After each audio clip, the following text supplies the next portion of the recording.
জিজ্ঞেস কর মেয়ে আচ্ছা আমি তো দিকে যাইছ না এদিক থেকে শুট কর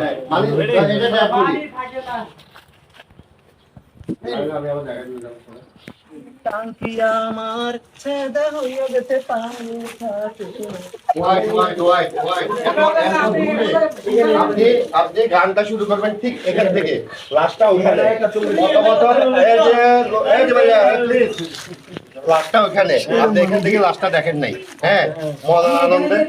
হ্যাঁ আচ্ছা আমি একটু ইয়ে করে লই এখান থেকে এই যে এই টাঙ্কিয়া আমার ছেদা হইয়া গেছে পানি ভাই এই লাস্টটা দেখবেন বুঝাই না মুখের নাও শেষ হবে লাস্টটাও কম হবে ঠিক আছে মানে পানি থাকে না ভিতরে শেষ হয়ে যাবে না না একটা মেয়ে মনে আনন্দে গান গাচ্ছে বলেন